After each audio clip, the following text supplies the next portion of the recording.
everyone, and welcome to the PropCast. My name is Louisa Dickens, co-founder of Lammers and board director of the UKPA, and I shall be your weekly host. Each week for 30 minutes, we'll be connecting the VCs, PropTech startups, and real estate professionals globally, and assist in bridging that famous communication gap we all love talking about. So sit back, relax, and enjoy the show. Hi, everyone, and welcome to the PropCast. Now, today's topic, we will be talking about how PropTech can directly contribute to sustainable development. And we'll be speaking with the one and only Menno Lammers, the founder of PropTech for Good, and Andrea Basilova, the co-founder and business development manager of Sensonio. So welcome to the show, guys. Yeah, thank you for having me, Louisa. Thank you for having me too. Now, let's give the audience a brief introduction to both of you. So Menno founded PropTech for Good, which we'll hear a lot more about later. But a little summary for that is that PropTech for Good is leading global alliance that empowers leaders in real estate and technology to make a positive contribution to the United Nations Sustainable Development Goals by inspiring, developing, and connecting them. Menno is also the founder of PropTech Netherlands and is also a fellow mentor at Reach UK. He's much sought after partner for directors and a keynote speaker. And I'm sure if you've been to any of these PropTech events globally or something like that, you definitely would have heard Menno speak. And we're also joined by Andrea, who's the co-founder of Sensonio. Now, Sensonio develops and provides enterprise-grade smart waste management solutions that enable cities and businesses to manage their waste efficiently, lower their environmental footprint, and improve the quality of services. Sensonio Smart Waste Management has attracted cities and businesses all around the world, and the solution's been installed in numerous locations across Europe, North America, South America, Middle East, Australia, New Zealand, which is, that's a huge amount of growth. And Andrea, I can't wait to hear a bit more about that product and how you guys have grown. And seeing me as you're the business development head there, it's a lot of that will be down to you. So look, thank you both for joining me once again. I'd love to hear from both of you, and Menno, maybe why don't you go first? How did you get to getting into this industry? We spoke previously, and you for all your sins, like me, did your own stint in the recruitment space for a bit. So how have you gone from that to setting up PropTech for Good? Yes, I started my career in the recruitment industry, 1999. So years ago, almost 10 years. And in my second job, after I left Brunel, the company is on the stock exchange, of course, I started working for a recruitment company. And that was also the moment I entered the construction industry, worked there for 6 years, became a business manager.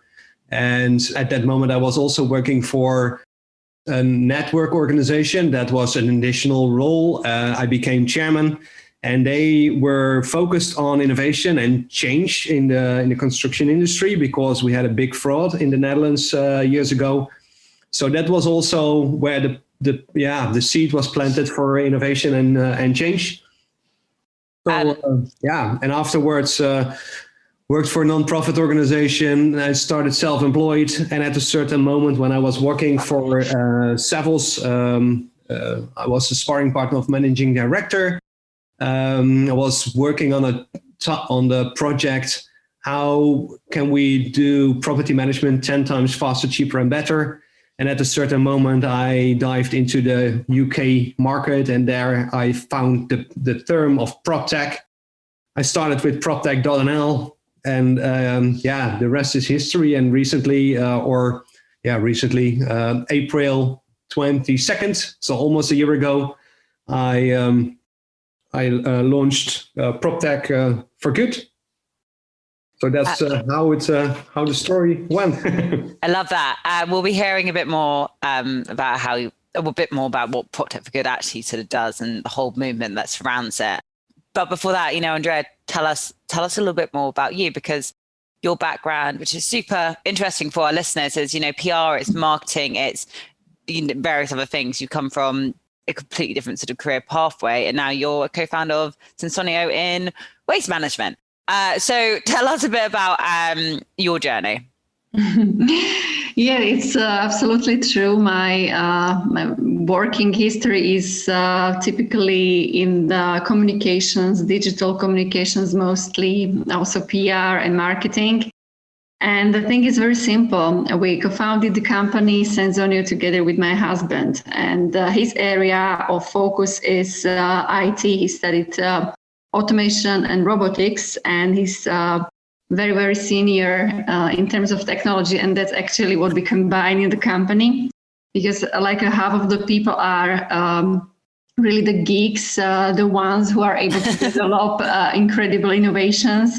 And the other one are those drivers who are trying to actually translate to the public of what we are actually doing. So that's my role. And I also start to like very much the actual commercial aspect of it all. And it's basically very easy now for me because in the past, when you are trying to promote a solution that you do not believe in, it's extremely hard job. Whereas now it's really coming naturally, and I basically am becoming the ambassador of our own company. That's what I do. Well, that's perfect. And you're obviously doing extremely well doing that, considering all your expansion across all those cities. But before we dive into a bit more about your product, Menno, can you talk us through a bit more what PropTech for Good actually means? I think our listeners can sort of gather or can guess what it's about, but what does it mean to you? Who's part of it? What are the different areas of it? Tell us everything. Yeah, you already said it in your introduction. It's a leading global alliance, and it's a group of people, leaders in real estate and technology. And they have to contribute to the UN Sustainable Development Goals. What I found out when I started PropTech NL, it was very focused, and that's the whole PropTech still, I think, movement, very focused on technology push, on the what. And I always said, how can technology being a lever for real estate, so real estate can also contribute to a higher purpose. So that purpose, I made that connection with the UN Sustainable Development Goals because I believe, and that's maybe a broader belief, the system is broken or is going to break, and we really have to change how we are focused on society, how we focus on environment, because we are facing big challenges. So when you look at the UN Sustainable Development Goals, you see topics like health and well-being. Now, when you look at COVID-19 and office, that's a big challenge, I think. And of course, health and well-being is more broad. Affordable and clean energy, the energy transition, sustainable cities and communities, affordable housing, waste management, air pollution, responsible production and consumption, the circular economy, climate action, CO2 reduction, energy, of course, and also the nature part, because can't be true that we still doing the same thing, but doing less bad. We have to do it for good. So we also have to reinvent our connection with nature. But also topics like digital twin, metaverse, the ESG and venture capital. And there are a lot of topics, and they always say, hey, choose your niche, but PropTech is broad. Sustainable development goals are broad, but when you combine them, it's more a niche. And I believe it's a more we have to get rid of all those silos and work on themes together. The big moonshots, put a man on the moon and bring it back safely. But now we can say, hey, listen, we have to create CO2 net zero cities or something like that. So we all have to work together, creating other value systems, and being more holistic in that way. So that's what's behind it. And every day I want to inspire people, connect them so they can go further and making their steps forward. and of course learn and develop them. And of course that doesn't mean I know everything, but the network will always win. So that's also something I learned in my recruitment industry. The matchmaking, being part of that network. That's more about the story of the PropTech for Good movement. Yeah, you mentioned a lot of the different areas. But I think for those listening, if you go into proptechforgood.com/maps, you will see Menno's map, which sort of goes over all the different areas. There's about, I think there's 17 of them, if I'm correct. Some areas, some of them are obviously you have lots of startups in. Is there actually? What is there? Is there a larger area of growth which you're seeing in your who's sort of taking part in this in PropTech for Good? How do you mean that, Louisa? As in like a certain area of it. So you mentioned the environment, you mentioned obviously the VC side. In the 7 different areas you cover, is there a certain growth there where you're having more people getting involved? Yeah, you see, the at this moment, the big topic is the climate action or the energy question. So you see in that area is, of course, get big attention. I expect that, but it will be later this year that, and it's already ongoing, of course, but it's a hard topic, the future of work and the future of offices because of COVID and working from home. And then we get, the whole topic like health and well-being, sustainable cities that will, and of course the climate action, because then people go to travel or not to travel because they don't want to fly. So that will be really interesting. Also social movement, but also a technological one. But when you look at, startups, and of course there are also real estate companies that can also be part of that. It's not only startups. Or scale-ups, of course. The most people are focusing on SDG 9, that's innovation, infrastructure, and sustainable cities and communities. But that's a logical one because real estate is, of course, the built environment, the built world, or the built environment. So yes, but the main specific topics at the moment are really focusing on energy, CO2. ESG in general, of course, and I expect that the whole topic of health and well-being will be a big one when everybody can go back to the office. Yeah, well, I think that can be hopefully sooner than we thought. Maybe I think in the UK, ours might be the 17th of May that we're allowed to go back. I could be wrong. I guess it's changing every single day, but I know everyone's looking forward to going back, but I guess to the hybrid model, which everyone's talking about. Now, Andrea, I see Centonio is a partner of PropTech for Good. Why did you join? And also there's obviously a community that surrounds it. Why did you personally join? Yeah. Well, I first of all have to really confirm that Menno is a great connector. He's really able to put people together, and is incredible advantage because once you have this approach as a leader of such an organization, it's definitely a fantastic setup.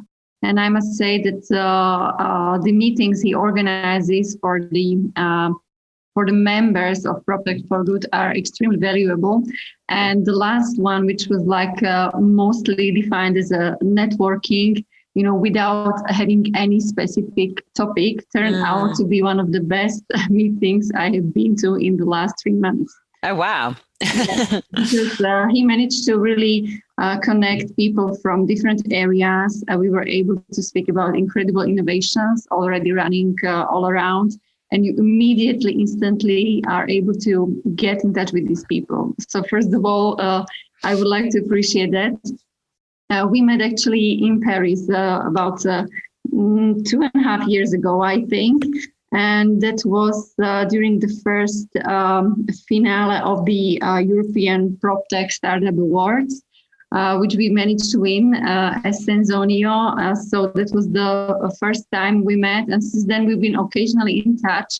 really telling one to another the successes that we have gone through. And so we were basically aware of what the other one is doing. And it was absolutely natural, especially considering the Saints on Neo's mission to join such an organization. Oh, that's quite a testimony for that. Menno, did you pay Andrea to say that?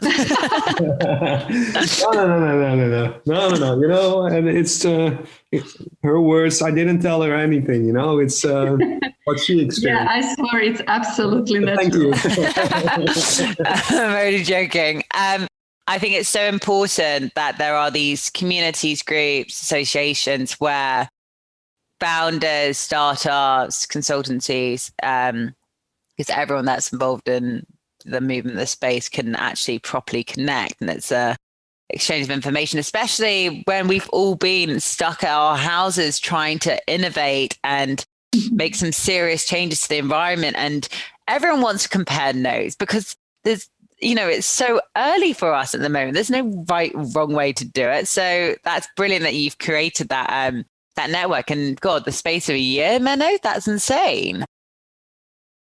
Do the best I can. Now let's so Andrea, talk us through your product a little bit more, how its contribution to sustainability. Tell us a bit more about sort of your mission as well, you know, how it helps cities, companies improve environments for people. Yeah. So first of all, as the intro, is good to say that we are not waste guys. We are primarily dealing with the waste management. However, our original, most people in the company, we are really technologists. And what we are doing is that we are basically discovering or uncovering the hidden data or hidden truth, which is not available right now, especially for the cities who are really facing challenges related to growing urbanism. The topic of climate crisis is really taken as a priority. And they are really pushed towards more sustainable living, but having this goal, they don't really have the tools available. Really, waste management is extremely conservative industry. I can't recall any other that would be running on the same way as like 30 years ago.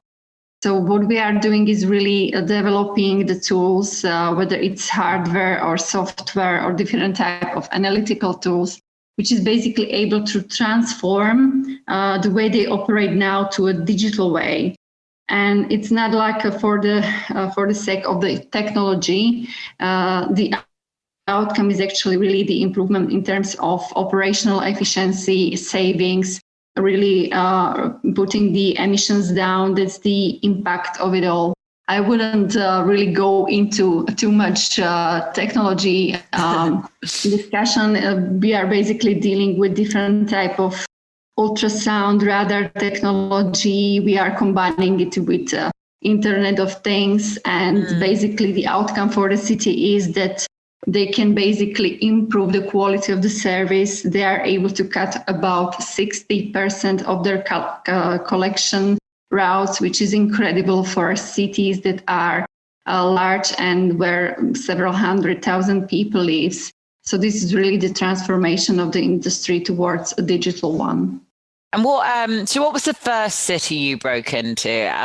What was it challenging? What was just for the first time, you know, when you're getting your first case studies, it must be it's pretty difficult because they haven't used a technology like this to do it before. It's probably something completely new to them. Yes, and this is actually still true. It's really, it's so-called disruptive technology because it changes the way the cities, but also different kind of private businesses operate now. And that's why they are mostly reluctant to deploy it because it's too unknown for them. And the very first city was actually the one in Slovakia, which is not very usual because they had many semi-underground bins deployed around the city in like a number of several hundreds. And they were looking for a solution to understand the actual fill level in it so they can optimize the waste collection process. And they were searching for it around Europe, and didn't manage to find anyone. And that time we were having my husband was having his own IT company, and we basically said, okay, give us some time and we will be able to deploy it. And in about like several months, we managed to bring to them like the very first prototype. It was really like a box of shoes that size. It was not doing anything else, just really providing the data about the field level, which is absolutely, nothing today, but it was working and it helped them to really optimize the logistics. So that's how it all started. We managed to fine-tune these sensors, which are like a commodity. It is not something which is like the goal of the business. It's simply the way how we are using the data, one of the several ways.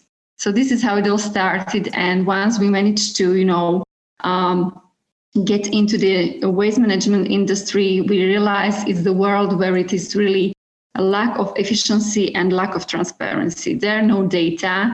The things are hidden. It's hard to operate. So that's why we have developed further on many other solutions. For example, recently a solution called Watchdog, which is basically doing completely digitalizing the whole waste collection process. You are able to collect the waste the same way you did before, but you are in the same moment getting the data you need, like automatic service verification, really high technology track tracking and fleet management, and it's everything done is like in a single device, which is a great advantage for cities.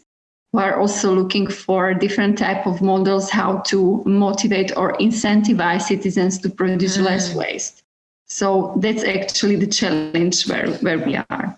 Well, that was going to be my next question. Like, obviously, there's obviously a challenge when it comes down to the government, the councils, the people, the senior people in the city you'll be working with. But it must be, it's another challenge, trying to convince the people, the everyday man and women, the importance of this, a huge education piece, which there's only so much education you can do. Do you do any partnerships with sort of wider organizations? Obviously, you've got PropTech for Good. What else can be done? Mm-hmm. It's absolutely crucial to work with partners, and that's actually the setup of our business in each country, but it's not like exclusive per country. We are cooperating with partners who are recognized and trusted in the region, because as you can imagine, to step in, let's say, Canada with our company of 30 people out of Slovakia, where usually people have to search on a map to find out where it is actually, it's quite hard. So basically, we are really focusing on technology to make it absolutely perfect, to be like the global number one. And then there are the partners who are actually distributing the solution in the regions. They basically combine the technology with their local know-how, because you have to be aware of the local legislation, of the specific of the region, and to be able to speak the language, not only in terms of like real language, but also in the terms of business language to really meet what they are looking for. God, there's plenty of challenges and things to overcome there. But by the sounds of your growth, you guys are making some serious headway. Position yourself to thrive with a 5-week course that covers the essentials of designing, developing, marketing and operating offices in 2021 and beyond. Check out the Future-Proof Office course at realinnovationacademy.com. Quote LMRE for a 10% discount. This kind of leads us really well into the next question. I'd love to hear both your thoughts on what are the major obstacles ahead for the real estate industry if we're going to achieve these sustainability goals. Obviously, Andrea, you've just mentioned it's about, I guess, adoption. It's about getting buy-in from the government, the people of the world too. Menno, what would you say the big obstacles are, and what progressive steps have occurred maybe in the past year, and what should we really be focusing on ourselves, and like what can be done? Yeah, it's a good question, of course, and Andrea said it well, and I really like the company because they are doing so amazing job. And the whole education being, I always say global challenges, waste for this example, of course, but local PropTech solutions in that way. So, and it's the mindset that's the big hurdle or challenge, which we need. It's another way of thinking. Let go of what you learned or how you do in the past. So when you look at obstacles, especially for the SDGs in general, being aware of the SDGs is one. We saw also last year the climate awareness that grew. People work from home, they could go outside, but went walking into nature. The launch of the Green Deal, of course, ESG is really a topic. That's more the framework and how to measure the SDGs. Yeah, and what we're going to see, and I already mentioned it, the future of work and future of office, and then related to what kind of materials are we using, what's the impact on mobility? Do we want to fly? Do we go with the airplane? Do we go to work remote? How much time do we spend at home and in the city? I saw it also in my city. Working from home is great, but also it's not great. So we also created a lot of waste in our city, and I made some pictures, and from all the waste outside. And my city didn't respond on a post on LinkedIn. Very focused internally, very focused on their own. And now they, with the elections here in the Netherlands, they had a referendum and asking you, do we have to go back to the normal big bins, or do we stay with the small ones? So it's really the old-fashioned way, and that's the mindset we have to change to see the solutions and to see all the benefits we can have. So I'm really happy, and I really want to have the solution of Senseneo here in my city, but maybe it takes a little bit longer than I hoped, but we will get there at a certain moment.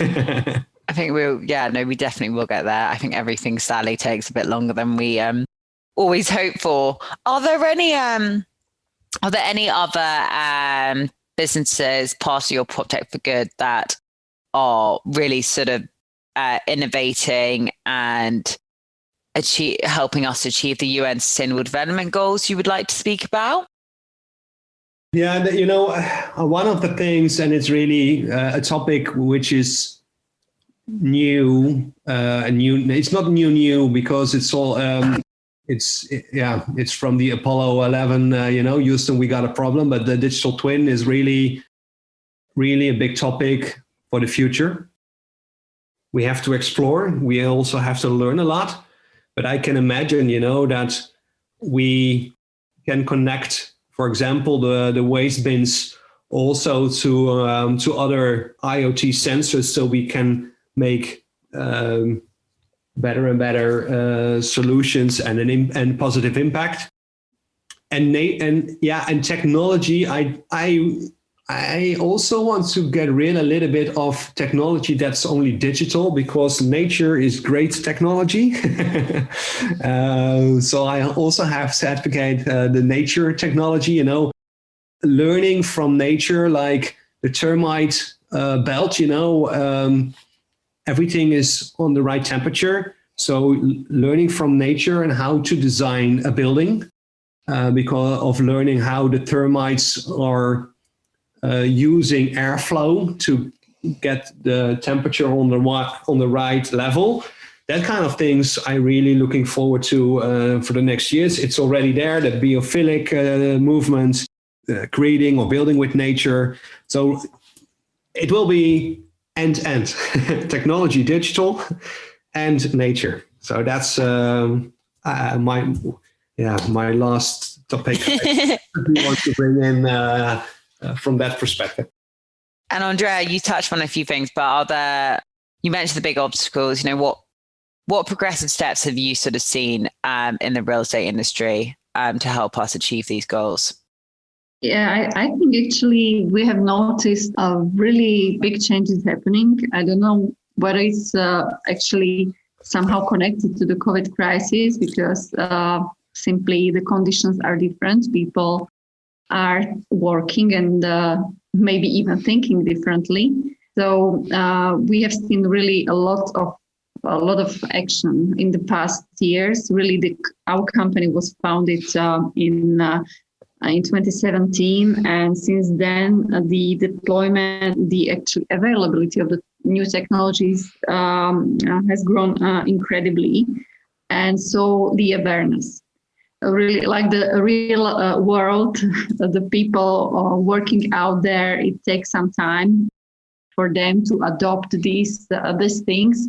It's really happening very, very rapidly. And what is the major driver, I believe, is that global awareness and priority of the environment topic, of the climate topic. That's actually what I see as the primary driver of the adoption of the new technologies towards sustainability. And it's a really massive way of seeing actually the companies and also cities really sharing their willingness and wish to join this movement. Of course, the real world is a little bit slower. So at least in terms of, speech, it's something is happening, obviously. Yeah, it's a mixture between a top-down and bottom-up approach. And whether you're approaching it from, say, what you do personally day to day, or when you're working for if you work for when you're day to day working for big corporate. I guess there's lots of areas which we need to tackle, but it looks like we're heading in the right direction. Now, unfortunately, we're coming nearly to the end of the podcast, but let's finish it off with the classic LMRE part. So L, lessons learned. Mention anyone or, give someone a shout out. R, any regrets in your career? And E, what you're both most excited about in the future of PropTech for good. So, Menno, why don't you kick us out? What lessons have you learned in your career other than how much you love working as a recruitment agent? I give to ensure the contrast in positioning rather than distinctiveness, and timing is everything. So that are my lessons learned, and still challenging, the right timing. But find the right moment. And Andrea, what about you? Well, that wouldn't be like some groundbreaking idea, but what I actually learned is that really the final customer, the final city, the final person in our case is actually a dustman. If that person likes the solution you have managed to develop, you are doing absolutely fine. So this is the person I'm considering as the one who will need to enjoy and see a benefit of it to really make it a success. Awesome. Thank you for that, Andrea. Okay, now time for you both to be able to give someone or a business or a product, a service, a little shout out. Menno, it might be quite difficult for you because you've got so many businesses you can shout out. So be careful what you say. I know, and I'm not. I don't want to give the wrong names or shout outs, so I choose something different, which has a special place in my heart, and also one recommendation for you as a company, Louisa. But that's a different one, so that's my second. But my big shout out is still going to the Lego Group. A lot of people in the Netherlands know, but a lot of people outside the Netherlands don't. But I'm a big fan of Lego. Also, a certified facilitator of Lego Serious Play, so helping companies with complex problems and communicating about that, so strategizing and that kind of thing. So and they're doing a great job also working on the sustainability of or a sustainable product. Already the leaves are from sugarcane, but working hard to get the system, which is more than 50 years old and still working, also from a sustainable material. So the shout out goes to the Lego Group. Awesome. Thank you for that. Andrea, what about you? Yeah, I would also like to mention a company which I like very much. They're also supporting very much circular economy, and their name is Circle, and it's written like CYRKL, and it's a company, like a platform, which is connecting the producer of waste with the companies that are still able and willing to buy this material. And this is really a great support of the reuse principle, one of the very basics of the circular economy. And they are now available and really supporting the different countries in Europe. So I would strongly suggest to join them. It's completely free, and you can find as a city really the way how you can still benefit from the waste that you otherwise would need to really send for disposal. Awesome. Thank you so much for that. Okay, now, any regrets in your career? Menno, go first. Yeah, no. Regret is a form of punishment. I don't have any regrets in my career, only lessons learned. So, no. I love that. Andrea? Regrets. I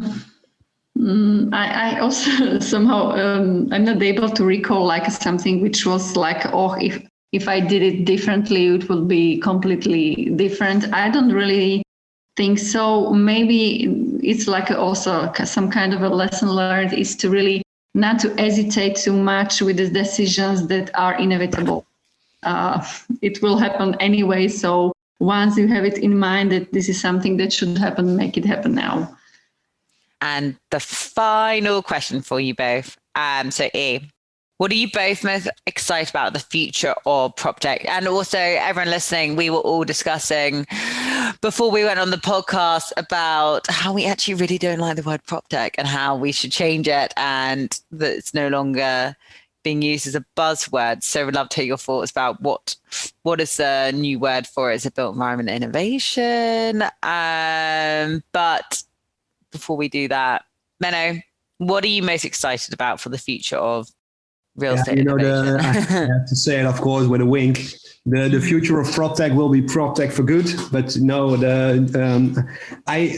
I'm really excited about the new era we are entering. Society 5.0, I call it, but also Japan. It's a vision from Japan. Of course, we have to tweak it in some ways. That's from my opinion. And the reinventing with nature, body, and soul. That's so those two. Society 5.0, connecting societal challenges in the physical world and also the digital world. That's really very interesting. I'm really looking forward to see that happening. And at the other hand, the reinventing our connection with nature, body, and soul. Awesome. Thank you so much for that, Menno. And now, Andrea, you're answering the final question. What are you most excited about? I mean, the future in general, I would say. I'm not really seeing the technology as something to look forward to. It's really just the way how we are improving the way we live, and really to have the joy in living. It's my primary goal, and it might sound too general, but I find like something that it's worth to mention. Thank you so much for that. And sadly, Andrea and Menno, we've come to the end of the show, but I'm sure the audience would love to connect to you, hear a bit more about the PropTech for Good movement, hear more about Centonio as well. So, Menno, if you could share with the audience, what is the best way for them to connect with you? Yes, the best way to connect with me is to find me on LinkedIn. On the name Menno Lammers. That's the most easy one. or subscribe to the newsletter on proptechforgood.com on the homepage. Awesome. Thank you for that. And Andrea? It's the same, actually. LinkedIn is my home in the daily business life. So feel free to contact me that way, and I will be happy to answer any of your questions. Awesome. Look, thank you both for joining me on the Propcast, and I'm looking forward to catching up with you both after the show. Thank you very much. Thank you. Thank you for joining us this week on the Propcast, and a big thanks to our special guests. Make sure you visit our website, www.lmre.co.uk, where you can subscribe to our show, or you'll find us on iTunes and Spotify, where all good content is found. Whilst you're at it, if you found value in the show, we'd appreciate if you could rate and review us on iTunes, or if you simply just spread the word. And I'll catch you later.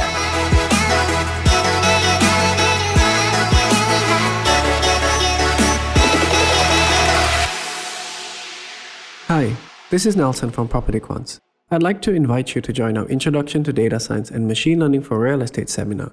To learn more, visit propertyquants.com/seminar and use special code LMRE20 on Eventbrite for a discount.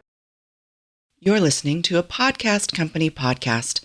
This was made by Podcast Syndicator, where we help you go from start to grow to making money with your podcast. Let us help you share your message and your voice with the world. Reach out now, Jason at podcastsyndicator.com or Brett at podcastsyndicator.com to find out more. Thank you for listening, and do come back to hear nothing but the best podcasts.